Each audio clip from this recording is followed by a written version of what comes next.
Well, hello and welcome to another episode of The Unlicensed Counselor. My name is Steve Moak. I am the Unlicensed Counselor, and I'm grateful to be here, as I always say. I'm chuckling a little bit as we kick it off in the studio. Like I'm telling you, I wish I could give you a sneak peek into the studio here before we get talking with Robin and Daniel, and I always have some interesting conversation. But first, the weekly weather report from Scottsdale, Arizona. I don't know what degree perfect is, but it is darn close to it. Took my daughter out for a hike. It is sunny with just that warm but cool at the same time.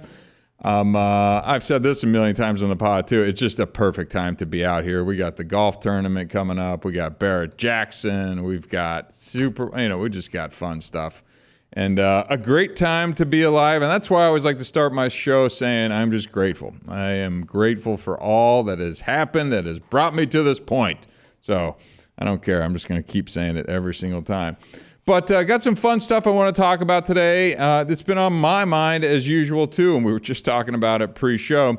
I want to talk about re-engaging with kind of some long-lost friends, or maybe friends that you have lost touch with. And this, you could also kind of map this to family members as well, too. But really, I'm thinking when I'm going to be talking today about friends. I've got buddies from college. I've got buddies that maybe you used to party with or run around with from different stages of life. And for a lot of reasons, of which we will get into, I've been trying to make an effort to kind of reconnect with some folks, right? These are people who've been my friends for years or decades in some cases, and I've just let those relationships drift off. And I'll get into why it's happened, but also really a kind of step-by-step on how we can maybe bring some of these friendships back together. And in my experience, it can be pretty rewarding to kind of reconnect some of these friendships as well. It might feel a little daunting, a little creepy, or a little like, I don't know if I want to do this. But I found people to be really receptive. And I think I've found that sometimes the relationship can be even a little bit deeper, a little more meaningful as a friend, kind of circling back after maybe some time apart. And now we're a little bit older, a little bit wiser, a little different stage of life. So hopefully this episode can encourage those of us who've maybe drifted away. And look, it's so easy to happen. When you get a wife and kids and family and job and stress, I mean, man, there's only so much bandwidth we have. But we'll get into to some of the specifics as we progress into the show. But before we do that, I want to say, as always, a big thank you to our friends over at ShareTech. ShareTech is now the leader in at-home drug and alcohol screening. Again, this test is performed by a lab. It is sent directly to your home. It is the most convenient, discreet test that you can take on the market. Does not require any observed collection, meaning eyes on streams, because of the safeguards that they have in place using a patented process. So if you need the most accurate report for drugs and alcohol and the levels of drugs and alcohol in you or your loved one's systems, be sure to visit our friends at ShareTech. That's ShareTek. And go and order that test, and they're going to ship it right to your front door. And of course, the other project that I'm working on that I just love what we're doing is the Stop Starts Here. Go to the stopstartshere.org. This is a youth drug abuse prevention campaign that I co-founded with a group of individuals. Think This Is Your Brain on Drugs meets 2024 meets social media. We are a social media company. We are original content. It is raw. It is creative. It is bold. We are going to saturate the market with youth drug prevention messaging. Look, right now, 7 of 10 pills that you come across that you buy on the street are counterfeit. What does that mean? That means that they are not what you think that you're buying. It is not a Xanax, right? It is not a Vicodin. It is cut with fentanyl, amongst other things as well, too. 7 out of 10. If you were playing Russian roulette, do you think that you would win in that game if I put 10 pills right out of here and said pick the 3 that are not? I guarantee you would not be able to do that. So this is really important work that we're doing. So again, go to the stopstartshere.org, give us a follow, and stay up to date with kind of the messaging. And please like and share the content if you can. And last but not least, for kind of shameless self-promotion, if you can, like some of my content, some of my posts on Instagram, on Facebook, share it, send these podcast episodes to other folks that you may think are relevant, especially the one today. We're going to be talking about reconnecting with old friends. Maybe that's a way that you can start the reconnecting process as well. Costs you nothing and really helps, a growing podcast like this kind of continue to get new eyes and ears, which we really appreciate. So, okay, like I said, kind of re-engaging with a long-lost friend has been on my mind. When I was doing show prep for this, I was thinking a lot of my fraternity brothers, right? I went to the school at the University of Colorado up in Boulder. Anywhere a good pot-smoking drunk would want to go at the time, and this was 1998. I was 19 years old. I got into some beautiful colleges like Pepperdine and some other places when in retrospect, probably should have had it over that way instead of unleash me on the hounds. Up in Boulder, Colorado. But, I did the pledge and fraternity thing. It was a blur. It was a blackout. You do kind of form this, brotherhood. You get these, tight bonds and friendships that really have stood the test of time. And there's actually a handful of us now out of, I think my pledge house like 15 guys. I think 3 of us are now sober as well, too, and have been for quite some time. When you go through a lot of that stuff, drinking and drugs is, obviously a large part of that. And some of us were able to manage that and some of us were able to not. I would say there's probably at least another 3 who are probably borderline within that group of maybe teetering on that edge of problem use, whether that was drugs or alcohol as well, too. But that's for everybody else to find out on their own and not for me to pass judgment on. So, as we go through life, in the 20s, we spent a lot of time. I had some friends over in California. We'd go, hang out on the beach in Hermosa and Manhattan and run around and do all those things. And then slowly but surely, people start to get married. People start to have kids. Life just starts to get a little more serious and starts to happen, right? People kind of geographically disperse across the country. I've even had some friends who moved overseas into Europe and still live over there. And it's just, that kind of natural thing happens, and it's just hard to keep in touch with everybody that you want to keep in touch with because distance and time and responsibilities and all that stuff. And then you layer in kids, and it's just complicated. Now, we did a really good job of staying in touch for a long time. Now, a lot of that time was spent around getting back together and getting drunk and going out and doing different things, or bachelor parties as we would kind of go. But even as we get older, there'd be a little bit less of that. And we still maintained, some friendships via social media and on text. But even after a while, that stuff would start to dissipate. And then when I found, there was a specific point in time, and I think it was 2016, which was the presidential election, right? This episode isn't about politics, but it is about how politics can kind of impact relationships a touch. And it's not that we didn't like each other all of a sudden because we had different points of view or anything like that. It was just that certain times, certain people on both sides would start posting content that was just kind of inflammatory, and it was frustrating because I don't agree with this, or even the people on the right are saying this and I don't agree with this. And I got to a point personally, and I know, and that's kind of what we were talking about even pre-show here, that other folks have, where it was just like, I'm just going to start unfollowing people, unfriending people, and trying to take my sanity back. Like, I respect whatever your political opinion is over here on the left. I don't like it. Some of it I adamantly disagree with, right? And the same with some of these crazy folks on the right-hand side of things too, where they're just taking things too far, even though I consider myself a Republican. I'm just going, come on, it's too much. That's a dumb way of positioning or talking or debating or, not respecting the other side. And so I kind of actively went through this process. And in fact, the number one thing I did was started by just unfollowing people on Facebook and Instagram. I actually ended up deleting my entire Facebook profile. And the only reason I brought it back in the recent years is because of the business ventures that I had. And you have to have kind of some of these Facebook accounts in order to use some of the professional tools that go along with it. But it was just getting to be too much. And it's not that I don't care about those people and that I want to be friends with them. Again, both sides, not singling any one side out. But it was just like, it was frustrating, right? You just like, can we just be friends? Like, would you be saying these things to my face right now? Or would we be having that same type of dialogue? We get behind a screen, we get behind a keyboard, and we just start saying things with impunity and forgetting that there's other people, on the other side of this thing. And I understand it. We've all been guilty of that. So, after kind of the digital breakup, I think it created the divide even more so, right? Of just like, people that I was close with, I'm just going, after a while, it's just like, and elections happen, and then you get one candidate who's in office, and people just go crazy for the next 4 years, and you get another candidate.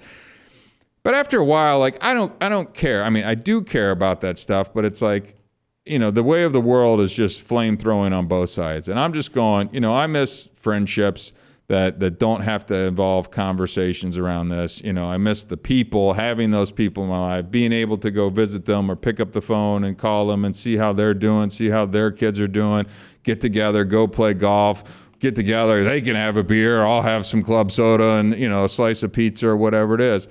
And so, in the last year, I've been reflecting on this going, okay, you have these thoughts, Steve, but what kind of action are you taking to do something about this, right? Because I do think I'm big on action. That's what a lot of this podcast is really about. And that's why I tend to kind of give step-by-step or break down ideas on solution-focused counseling. I don't know if today's is really on counseling so much, but kind of an action plan to bring these back. I do think it impacts our mental health if you feel a loss because you have a friendship that doesn't exist anymore or exists in kind of this minimalist way, and you'd like to bring that back. So I just put together some ideas on, how we could really kind of bring back or reach back out to some of these friends that maybe we haven't talked to in a while, and how we can kind of navigate this process. So the number one thing that I came up with was just let's start reflecting on what the friendship was, right? What was it like? Was it close? Was it supportive? Was it casual? How much time has passed, right? Accept the fact that when you're getting ready to re-engage someone in this process, that time has probably changed that person, right? So maybe the things that were frustrating you at a point in time, maybe they don't feel the same way. And just, this is kind of the pre-contemplation step before we even pick up the phone and do anything, right? It's just kind of setting your mind right. And let's also make sure that our expectations are appropriate when going into this. You may be missing that person and they may not have thought about you. They may be adamant in whatever belief that they have as to why that friendship may have terminated. They may not be that receptive, right? I have found that most people are, but just be aware that they may not be. And that's a distinct possibility as well. Okay, so you've thought about what the friendship was like. Was it close? Was it supportive? You understand that, okay, maybe not. They may be receptive to this, that they've probably changed in some way, shape, or form. That change could be positive or negative. And then step two is, okay, well, how do I want to do this, right? Do I want to send an email? Do I want to go over social media? Do I want to text them? Do I actually want to pick up the phone and call them, right? And that's kind of up to you on what your comfort level is of being able to do this.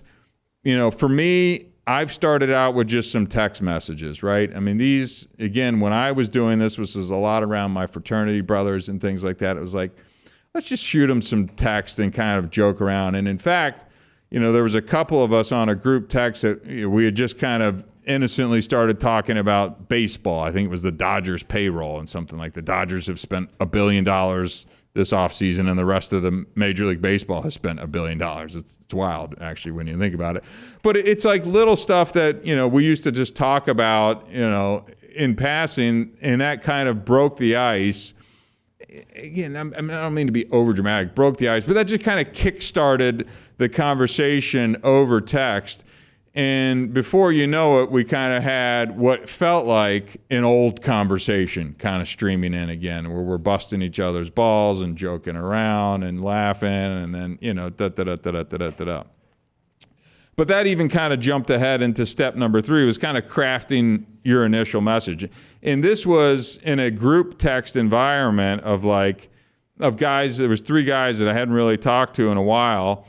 And it was just a casual and friendly approach. And it was really on a topic that again, is not political, not controversial. It was baseball, right? A couple dudes joking around about the Dodgers because we like to beat up on my one buddy who lives over in LA, right? And how the Dodgers are going crazy spending money. And we're over here at the Diamondbacks and we went to the World Series, not spending a fraction of that, right? So, we were that's how we, and maybe more guys are like that. I'm not going to say all guys are. I'm a little bit more of the old school way where we like to just kind of bust each other's chops and give each other a hard time. That's how we do, especially kind of within that friendship fraternity type of thing. But one of the suggestions I would make, whether you choose that style or not, is let's not be overly dramatic when we kind of reach out to this person, right? Let's keep it friendly. Let's keep it casual. I would also acknowledge the time gap. It's like, hey, it's been a while since we last talked. I was thinking about the college days. I remember that one time when we did blah, blah, blah, blah, blah, right? Keep it light, keep it friendly, but also see if you can express a little genuine interest. It's just like, dude, yeah, I've been thinking, you were on my mind. You just popped up. I just wondering how you've been. It's probably been 7 years since we've spoken. I just, miss hanging out with you, miss talking to you. Hope all is well. Keep it simple, keep it light. You can use these verbatim if you want, but, find your style, find your voice, find out you want to do it, again, calling that person or maybe just starting with a text might be an easy way. It also might be the way that you actually do it because, that phone can feel like 1,000,000 pounds sometimes when you have to go do stuff like that. So being able to kind of fire off a quick test, and maybe it's a DM on Instagram or something like that. You figure it out, right? You figure that part out. Next step I had is kind of step 4, mention a shared memory or interest, right? To kind of establish that common ground, make the conversation feel a little bit more natural. Hey, I was just up in Boulder and I drove by the sink and, oh man, you know what? That reminded me of da-da-da-da-da-da-da-da, right? And it kind of reconnects you. It brings you back to a point in time when you were probably, a little bit closer, find a way to kind of bring it together a little bit. I hate sounding so strategic, but it does require a little bit of this because hopefully that also diffuses any angst that maybe that person or you have felt in whatever, the situation came up that led to kind of the separation, the distance, and maybe there was none of that. Maybe it was just a natural drift.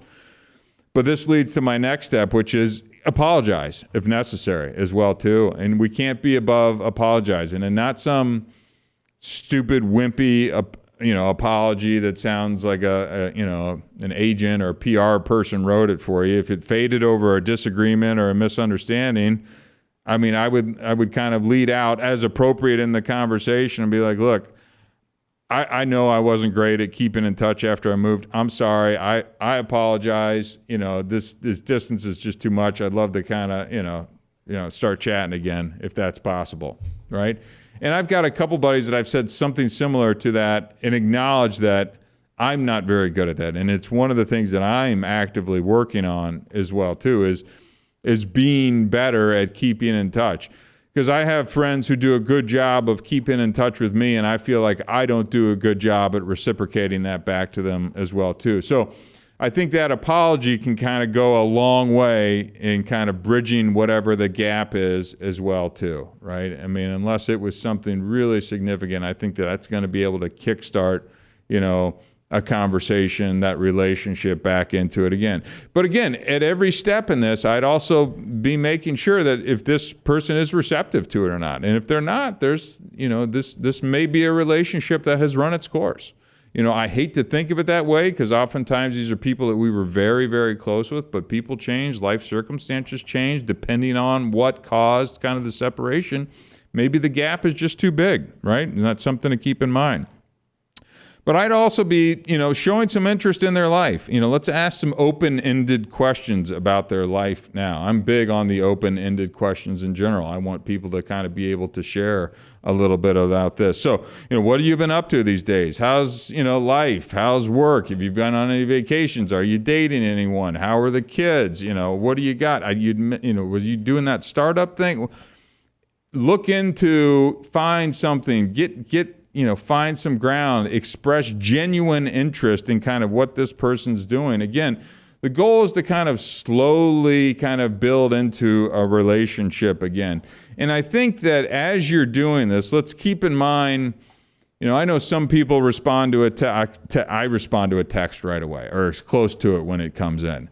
As you're trying to rebuild, a relationship, let's make sure that they don't respond and then you leave them hanging or out to dry for a couple days as well, too. And then maybe they go back on guard and it kind of sets you back instead of maybe, continuing to make that progress. So show some interest in what's going on. But at the same time, this is my next step, is just be patient, right? Be patient. Give them some time to respond. They might need a little time to process. They might be dealing with their own life events. God knows I've had enough life events in my life where I've had to check out for 30 days at a time. You know what I'm talking about if you've been listening to this podcast, right? And that is what it is. So give people a little bit of time to warm back up to the idea of the friendship or the conversation, and maybe they're feeling you out. But if they're responding, let's try and keep that momentum going as well, too. I do think some of these things require a little bit of momentum. And if you get it going and then you check out for 5 days and don't get back to that person, that may kill them and slow down kind of the rebuilding process that you've probably made up until this point. The next step I would think is, maybe you can get together, right? Maybe you can get together. If they're in another state, let's just see if you can, set some times to keep the conversation going, right? Love to catch up a little bit further. I would probably say as you're starting these out, maybe you don't need to dive into the entire conversation and the regroup all at once. Let's kind of space this thing out a little bit over time and kind of slowly build back into it. Plus, but a lot of times you just don't have an hour for a phone call and things like that. I find that challenging to do, but I'm very good on text, and I'm very good on, hey, if you got 15 minutes, I'm driving in the car somewhere or coming down to the podcast, I'd love to be on the phone talking to somebody to fill that time, kind of set it up so that it works for you, right? But don't force the issue.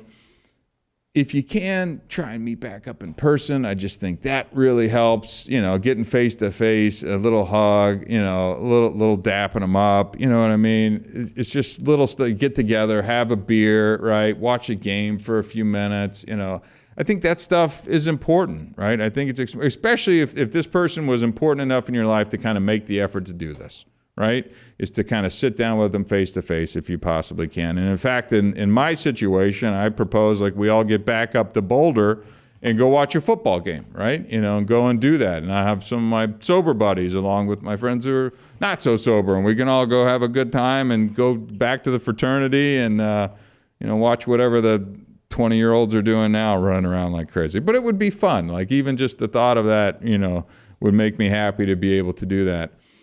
And I got 2 more points on this, and this one I've kind of been alluding at. Respect their response, right? If they're not interested, right, or if they're giving you all the signs that hey, I think I'm good, or they're not responding, you've got to respect their decision, right? People change, and not every relationship can be rekindled, right? And that's just a matter of fact. So if you are picking up that they are just not responding, let's not force it. You've given it some time. You've, tried genuinely expressing interest in what's going on in their life, and it's just not there. I think it's okay. But now you know, right? Now you know. And now you can kind of move on a little bit. But at least you can put your head on your pillow at night going, look, I cared about it. I made an effort. It didn't work. That is that. Doesn't mean you can't try again maybe down the road, but I think we can probably put that relationship to bed right now. Now, if they are receptive, then I would say try and keep a little momentum behind this as well, and be better at staying in touch through text, through a meetup, through coffee, through whatever. But now that you've kind of built this back up, make sure you're not the person who then kind of flakes out and you put all this effort into kind of rekindling a friendship, and now you're the one who's gone ski, right? So it seems simple. It seems almost silly to kind of, having to bring up an entire podcast episode on this, but I know, and I've talked to many people that was just like, and I've even got some high school buddies that kind of came to mind as this as well too, that have moved out of state, that I played basketball with, that, for whatever reason, we're just not in touch anymore. And you see some pictures, or they pop up from time to time. And I'm like, oh man, I'd be nice to say hi and, chat or whatever. And, but I haven't done anything about it with some of those friendships. And now I've been finally moving myself towards that because it's one of my goals is to be a better friend. I've got friends in my life who I know are good friends, and they're very good at being good friends. And I want to turn around and start to be a better friend as well too. So last couple things just to keep in mind as you're doing this. Be sensitive to their life changes, right? They may be going through different things, right? You don't know. You haven't been in their life. They could be in the middle of a divorce. They could be struggling with some drinking. They could have financial stuff. Their parents could have just passed. You just never know what's going on in these situations. I am a big fan of using humor to kind of intro into these conversations, right? If you find out that's applicable, it's a nice way. It's just what I did the other day with my other buddies. It's like light jokes can kind of ease the tension. And before you know it, we had a 2 or 3 day text thing going on with my friends. And it's like, all right, good. It feels good to kind of be back there. And then last but not least, just be open and honest, right? Share some updates about your life. What's going on? Let's keep it balanced. I mean, you want to ask and genuinely, know what's going on in their life, but open up about what's going on with you and be open and honest. And again, I think reconnecting with these long lost friends and renewing these friendships can lead to even stronger, better, deeper friendships. But you got to go into it with some understanding and an openness to know it could go a lot of different ways. And let's not force the issue as we're trying to do this and kind of, rebuild some friends.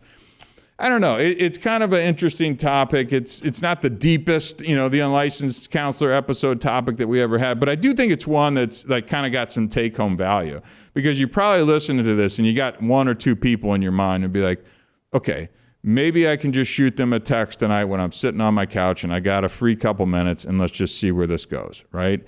And I think you'll feel better knowing that you at least tried if they're that much important and it's still running through your mind. I know it's worked in my life and I'm looking forward to continuing this practice in 2024. So good stuff. But that's all we got for today's episode. My name is Steve Moak. I am the Unlicensed Counselor. Until next time, thank you very much.